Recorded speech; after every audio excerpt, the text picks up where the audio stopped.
சற்றுமுன் வெளியான முக்கிய அறிவிப்பு. தமிழக மக்கள் அனைவருக்குமே மிக மிக மகிழ்ச்சியான செய்தி வந்திருக்குங்க. வங்கி கணக்கில் 25,000 ரூபாய் அப்படின்ற மாதிரி தமிழக அரசு வங்கி கணக்கில் 25,000 ரூபாய் வழங்க போறதாம் ஒரு புதிய செய்தி ஒன்று வெளியாகி உள்ளது. இந்த 25,000 அப்படின்றது யார் யாருக்கெல்லாம் கிடைக்கும், இதற்கு என்னென்ன தகுதிகள் இருக்கணும், இதை பத்தின முழு விவரங்களை இந்த வீடியோ ரொம்ப ரொம்ப தெளிவா நம்ம பார்க்க போறோம். வீடியோவை நீங்க கடைசி வரைக்கும் முழுசா பார்த்தா மட்டும்தான் இந்த 25,000 ரூபாய் தமிழக அரசு யார் யாருக்கு கொடுப்பாங்க, எப்படி கொடுப்பாங்க, அதை பத்தி நீங்க தெளிவா தெரிஞ்சுக்க முடியும். நீங்க இப்பதான் டிடி தமிழ் அப்டேட்ஸ் சேனலை முதல் முறையா பாக்குறீங்க அப்படின்னா சப்ஸ்கிரைப் பண்ணாதவங்க இப்பவே சப்ஸ்கிரைப் பண்ணிக்கோங்க. அண்ட் கூடவே பக்கத்துல வர பெல் ஐகானையும் கிளிக் பண்ணி ஆல் அப்படிங்கிற ஆப்ஷனை செலக்ட் பண்ணி வச்சுக்கோங்க.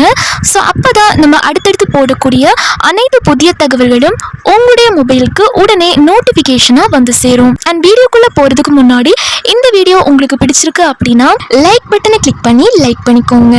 தமிழ்நாட்டில் நடக்க போற இந்த தேர்தல் ரொம்ப ரொம்ப முக்கியமான ஒரு தேர்தல் தாங்க. அண்ட் அதை தொடர்ந்து இந்த தேர்தலுக்கு தமிழக மக்களுக்கு பணமழை பொழிய வாய்ப்பு இருக்கு அப்படின்றதையும் சொல்லியிருக்காங்க.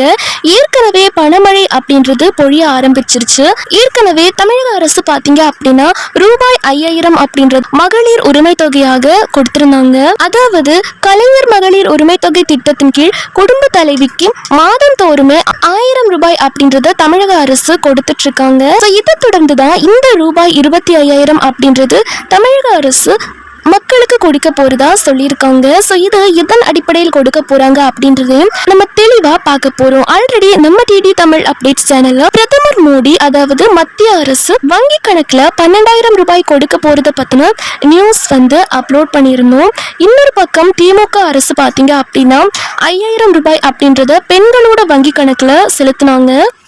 அதை தொடர்ந்துதான் இந்த ரூபாய் 25,000 அப்படின்ற இந்த ஒரு புதிய தகவல் கிடைச்சிருக்குங்க. தற்போதைய அரசு பாத்தீங்க அப்படின்னா தகுதியுள்ள பெண்களுக்கு மாதம் தோறுமே 1,000 ரூபாய் உரிமை தொகை அப்படின்றத வழங்கிட்டு இருக்காங்க. இந்த திட்டம் அடித்தட்டு மற்றும் நடுத்தர குடும்பங்களை சேர்ந்த பெண்களுக்கு பெரும் உதவியாக இருப்பதாக கூறப்படுகிறது. ஏற்கனவே தமிழக அரசு வறுமை கோட்டிற்கு கீழுள்ள குடும்பம் மற்றும் நடுத்தர குடும்பங்களை சேர்ந்த பெண்களுக்கு மாதம் தோறுமே 1,000 ரூபாய் அப்படின்றத கொடுக்கிறதா சொல்லியிருந்தாங்க. இதன் மூலியமா மாதம் தோறும் 1,000 ரூபாய் அப்படின்றத நிறைய பேர் வாங்கிட்டு இருக்காங்க. இந்த 1,000 ரூபாய் அப்படின்றது கிடைக்காம இருக்கு. அவங்க எல்லாம் மேல்முறையீடு எப்படி பண்ணணும் அப்படின்றதையும் அவங்க எல்லாம், அதாவது இந்த 1,000 ரூபாய் கிடைக்காதவங்க மேல்முறையீடு பண்ணலாம் அப்படின்றதையும் சொல்லியிருக்காங்க. சட்டமன்ற தேர்தல் நெருங்கி வரும் வேளையில் ஆட்சியை தக்க வைக்க பல்வேறு சலுகைகளை அரசு அறிவித்து வருகிறது. வருஷா வருஷம் ஒவ்வொரு பொங்கலுக்குமே 1,000 ரூபாய் தான் கொடுப்பாங்க. ஆனா இந்த தேர்தல் காரணமா இந்த பொங்கலுக்கு 3,000 ரூபாய் அப்படின்றத திமுக அரசு கொடுத்தாங்க. 1.31 கோடி பெண்களுக்கு 3 மாதத்திற்கான உரிமை தொகையோடு சேர்த்து கோடை சிறப்பு தொகையாக மொத்தம் 5,000 ரூபாய் ஒரே தவணையாக வழங்கப்பட்டது. தேர்தல் காரணமாக முன்கூட்டியே இந்த தொகை வழங்கப்பட்டதாக அரசு தரப்பில் கூறப்படுகிறது. இதை தொடர்ந்து அமைச்சர் கீதா ஜீவன் தற்போது வழங்கப்பட்டுள்ள கோடைக்கால சிறப்பு நிதி இனி வரும் ஒவ்வொரு ஆண்டும் வழங்கப்படும் வகையில் மாற்றப்பட்டுள்ளதாக தெரிவித்துள்ளார். இப்போ கோடைக்கால சிறப்பு நிதியாக 2,000 ரூபாய் கொடுத்தாங்க பாத்தீங்களா, இதே மாதிரி ஒவ்வொரு வருஷமுமே இந்த 2,000 அப்படின்றது கோடைக்கால சிறப்பு நிதியாக வழங்கப்படும் அப்படின்றதையும் சொல்லியிருக்காங்க. மாசம் மாசம் மகளிர் உரிமை தொகை வழக்கம் போல கொடுப்பாங்க. அதே மாதிரி வருஷத்துக்கு ஒரு வாட்டி இந்த கோடைக்கால சிறப்பு நிதி அப்படின்றதையும் மே மாதம் கொடுப்பாங்க. திமுக அரசு பாத்தீங்க அப்படின்னா தேர்தலை ஒட்டி 5,000 ரூபாய் மட்டும் இல்லாம பொங்கலுக்காக 3,000 ரூபாய் இந்த மாதிரி எக்கச்சக்கமான பணம் அப்படின்றத மக்களுக்கு கொடுத்திருந்தாங்க. அடுத்ததா பாத்தீங்க அப்படின்னா ஆட்சிக்கு வந்ததுக்கு அப்புறமா இதே மாதிரி பண சலுகை கிடைக்குமா அப்படின்னு சொல்லிட்டு மக்கள் மனசுல ஒரு சந்தேகமும் இருக்கு. இது மட்டும் உண்மையா இருந்துச்சு அப்படின்னா இனி தமிழகத்தில் வசிக்கும் பெண்களுக்கு வருஷத்துக்கு 1,400,000 ரூபாய் கிடைக்கும் அப்படின்னு சொல்லியிருக்காங்க. இலவசமாக கிடைக்கும் அப்படின்றதையும் சொல்லியிருக்காங்க. தமிழக அரசானது 25,000 ரூபாய் கொடுக்க போறதா சொன்னது உண்மையான செய்தி அப்படின்றதையும் சொல்லியிருக்காங்க. அதாவது வருடத்திற்கு 1,00,000 ரூபாய் அப்படின்னா 25,000 ரூபாய் இலவசமாக கிடைக்கும் அப்படின்றதையும் சொல்லியிருக்காங்க. வறுமை கோட்டிற்கு கீழுள்ள மக்கள் மற்றும் நடுத்தர வர்க்கங்களுக்கு இந்த 25,000 ரூபாய் பெரிய ஒரு தொகையாக தான் இருக்கும். அவங்களோட பொருளாதாரம் மற்றும் பிற செலவுகளை பார்த்துக்கவும் முடியும். இந்த ஒரு 25,000 ரூபாய் கிடைச்சது அப்படின்னா அவங்களுக்கு இது ஒரு மிகப்பெரிய உதவியா இருக்கும் அப்படின்னு சொல்லலாம். ஏன்னா இனிமே மாதம் தோறும் மகளிர் உரிமை தொகை திட்டத்துல 1,000 ரூபாய் 2,000 ரூபாயாக உயர்த்த போறதா அறிவிப்பு வெளியாகி இருக்கு. சோ அப்படி உயர்த்தி வழங்கினா இந்த 25,000 ரூபாய் எப்படி கொடுப்பாங்க அப்படின்றதையும் தெளிவா நம்ம பார்க்கலாம். மாதாந்திர உரிமை தொகையாக 2,000 ரூபாய், இது 12 மாதங்கள்னு பாத்தீங்க அப்படின்னா 24,000 ரூபாய் வரும். கோடைக்கால சிறப்பு நிதியாக 2,000 ரூபாய் கொடுப்பாங்க. ஸோ மொத்தமாக 24,000 பிளஸ் 2,000 சேர்த்து 26,000 வரும். சுமார் 1,00,000 அப்படின்னு சொல்றாங்க. இந்த தொகையானது இலவசமாக குடும்ப தலைவிகள், தகுதியுடைய குடும்ப தலைவிகளுக்கு கிடைக்கும் அப்படின்றதையும் தமிழக அரசு குறிப்பிட்டு சொல்லியிருக்காங்க.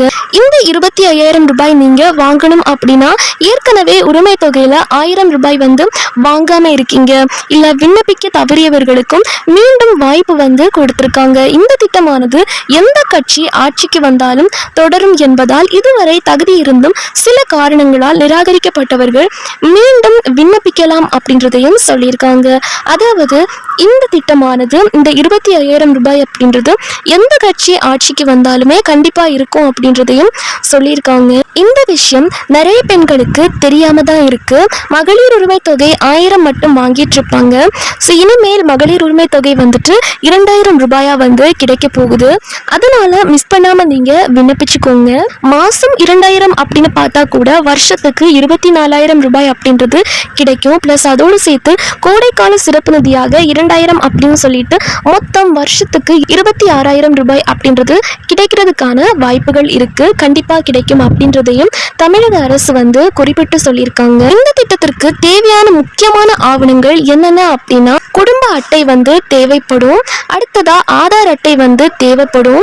குடும்ப அட்டை அப்படின்னு எடுத்துட்டோம்னா ஸ்மார்ட் கார்டு அல்லது வங்கி கணக்கு புத்தகம், அதாவது பேங்க் பாஸ்புக் தேவைப்படும். முக்கியமா ஆதார் கார்டோட அது இணைஞ்சிருக்கணும், அதாவது பேங்க் பாஸ்புக் இணைச்சிருக்கணும். அதே மாதிரி மின் ரசீது தேவைப்படும். கரண்ட் பில் கட்டிட்டு இருப்பீங்க இல்லையா, ஸோ அந்த பில் ரசீது தேவைப்படும். வருமான சான்றிதழ் அல்லது ஜாதி சான்றிதழ் அல்லது சாதி சான்றிதழ் இது தேவைப்படும். இது ரொம்ப கட்டாயம் கிடையாது, பட் இருந்தாலும் வாங்கி வச்சுக்கோங்க. அதுக்கப்புறமா பாஸ்போர்ட் சைஸ் போட்டோ தேவைப்படும். உங்களோட பாஸ்போர்ட் சைஸ் போட்டோ கேட்பாங்க. இப்போ நீங்க எப்படி இருக்கீங்களோ உங்களோட உங்களோட பாஸ்போர்ட் சைஸ் போட்டோ தேவைப்படும். உங்களோட ஃபோன் நம்பர் கட்டாயமா தேவைப்படும். இதற்கு என்னென்ன தகுதிகள் இருக்கணும் அப்படின்னா உங்களுடைய வயது 21 வயது பூர்த்தி அடைந்த குடும்ப தலைவிகள், அதாவது 21 வயசு பூர்த்தி அடைஞ்சிருக்கணும். உங்களோட ஆண்டு வருமானம் 2.5 லட்சத்திற்குள் இருக்க வேண்டும். அதாவது உங்களுடைய வருஷ வருமானமே 2.5 லட்சத்துக்குள்ள தான் இருக்கணும். 5 ஏக்கருக்கு குறைவான அல்லது 10 ஏக்கருக்கு குறைவான நிலம் கொண்டிருக்க வேண்டும். அதாவது உங்ககிட்ட இடம் இருந்துச்சு அப்படின்னா 5 ஏக்கருக்கு குறைவானதா இருக்கணும். 10 ஏக்கர் இருந்துச்சு அப்படின்னா அதுக்கு குறைவான புஞ்சை நிலம் இருக்கணும். ஒருவேளை உங்ககிட்ட இடம் அதிகமா இருந்துச்சு அப்படின்னா உங்களுடைய விண்ணப்பம் நிராகரிக்கப்படும் அப்படின்றதையும் சொல்லியிருக்காங்க. இதை பத்தி கவர்மெண்டோட ஒஃபிஷியல் வெப்சைட்லயே அவங்க தெளிவா கொடுத்துருக்காங்க. தகுதிகள் என்னென்ன இருக்கணும் அப்படின்றதையும் கொடுத்துருக்காங்க. ஸோ கவர்மெண்டோட ஒஃபிஷியல் வெப்சைட்லையும் நீங்க செக் பண்ணி பார்த்துக்க முடியும். அண்ட் உங்களுடைய உரிமை தொகை விண்ணப்பம் நிராகரிக்கப்பட்டுருச்சு அப்படின்னா 30 நாளுக்குள் பக்கத்துல இருக்கக்கூடிய வருவாய் கோட்டாட்சியர் அலுவலகத்துல நீங்க முறையீடு செய்யலாம். அப்படி இல்லாட்டி கவர்மெண்டோட ஒஃபிஷியல் வெப்சைட்ல நீங்க முறையீடு பண்ணலாம். இல்லைன்னா சேவை மையம் மூலியமாக புகார் அளிக்க முடியும். புகார் அளிக்க நீங்க கொண்டு போக வேண்டிய ஆவணங்கள் என்னென்ன அப்படின்னா வங்கி கணக்கு, ஆதார் இணைப்பு, வருமான வரி மற்றும் நில அளவு. ஸோ இந்த மாதிரி தேவையான ஆவணங்கள் எல்லாமே கரெக்டாக கொண்டு போங்க. அண்ட் இது மட்டும் இல்லாமல் உங்களுடன் ஸ்டாலின் முகாமில் போயிட்டும் நீங்கள் இதை பற்றி சொல்லலாம். புதிய விண்ணப்பங்கள் அப்படின்றது நீங்கள் சப்மிட் பண்ண முடியும். ஸோ உங்களுடன் ஸ்டாலின் முகாமில் போயிட்டும் இதற்கு நீங்கள் விண்ணப்பிக்க முடியும். ஸோ அதன் மூலியமாக மகளிர் உரிமை தொகை திட்டத்தின் கீழ் 2,000 ரூபாயாக இருக்கட்டும், இல்லை இந்த மொத்தமாக 25,000 ரூபாய் அப்படின்றதும் உங்களுக்கு தொடர்ந்து கிடைக்கும். எந்த ஆட்சி வந்தாலுமே இந்த திட்டம் அப்படின்றது அமல்ல தான் இருக்கும், கண்டிப்பா இருக்கும் அப்படின்றதையும் தமிழக அரசு வந்து சொல்லியிருக்காங்க. ஸோ அவ்வளோதாங்க இந்த வீடியோ. உங்களுக்கு இந்த வீடியோவில் ஏதாச்சும் சந்தேகங்கள், டவுட்ஸ் ஏதாச்சும் இருக்குது அப்படின்னா மறக்காம கமெண்ட் செக்ஷனில் கமெண்ட் பண்ணுங்க. நான் உங்களுக்கு பதில் சொல்கிறேன். ஏதாச்சும் சந்தேகங்கள் இருந்துச்சு அப்படின்னா கண்டிப்பாக கேளுங்க. கண்டிப்பாக இந்த வீடியோ உங்களுக்கு மிகவும் பயனுள்ள தகவலாக இருந்திருக்கும் அப்படின்னு நம்புகிறேன்.